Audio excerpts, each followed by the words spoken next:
गुड़ा भरी गईले ना। कहवा में ओखिया उपजी गईले रस गुड़ा भरी गईले ना। अरे माई कहवा से आइले भावरवा त सब रस चूसी गईले ना।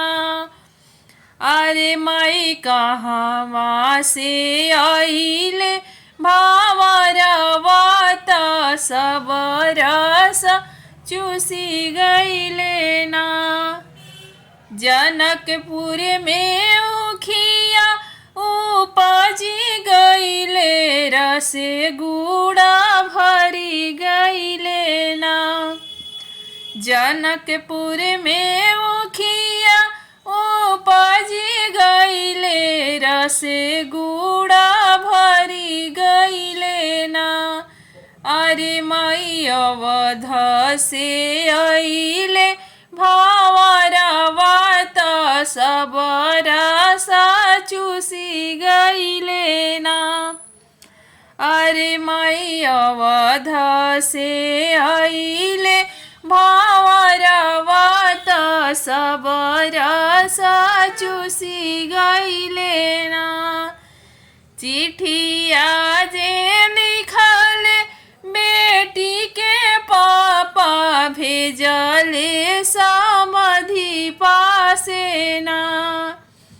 चिट्ठिया जे लिखल बेटी के पापा भेजले समाधि पासे ना। अरे समधी बरी जी नायापन भावरवा त सब रसवा चूसी गईले ना।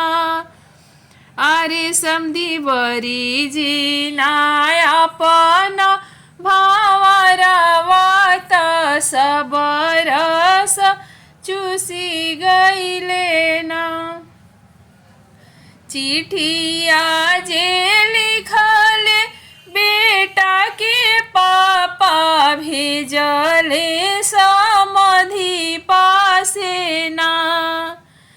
चिट्ठिया जे लिखल बेटा के पापा भेजले समाधि पासे ना।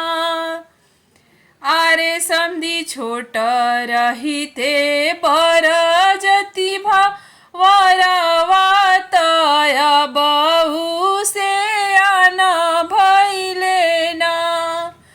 अरे समधी छोट रहिते बरजती भावरवा त बहु से आन भइले ना।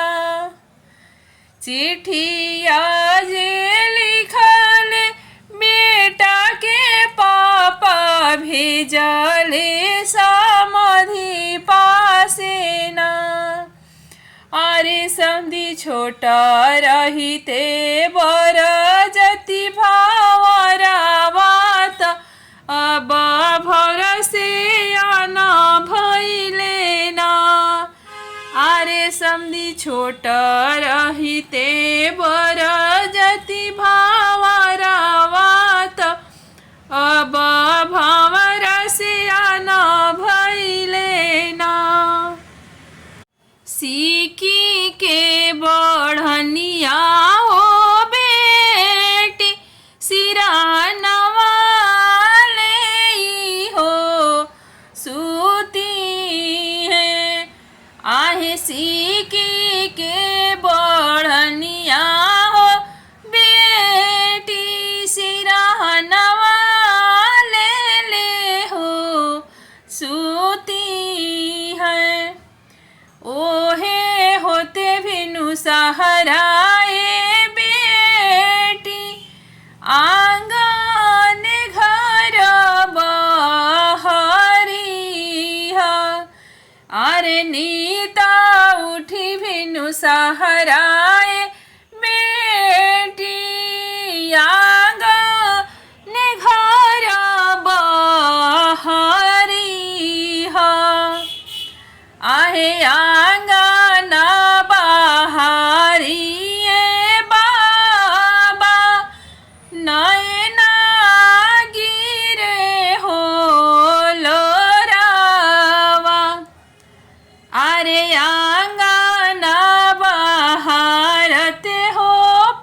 ऐसन सुंदर धियावाए बेटी विदेश भेजी हो दिहानी।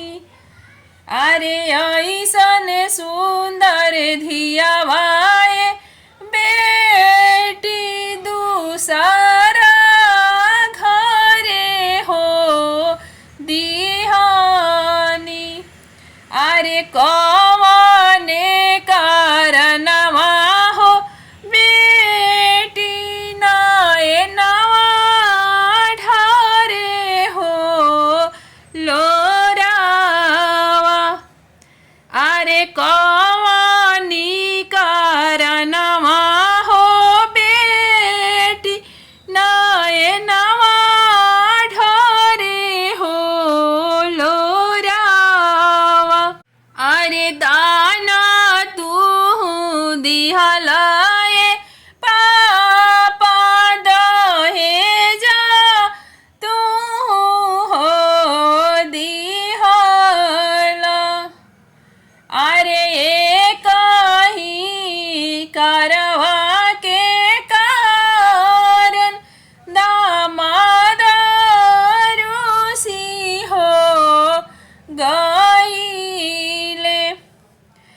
अरे एक ही सिकरिया के कारण दामाद रूसी हो गईले।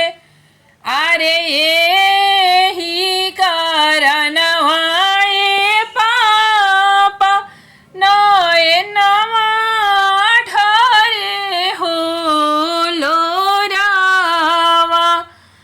अरे यही कारणवाए चाचा नए नवा ढारे हो लोरावा।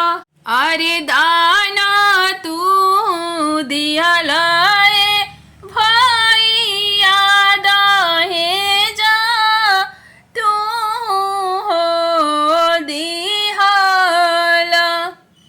अरे एक एसिया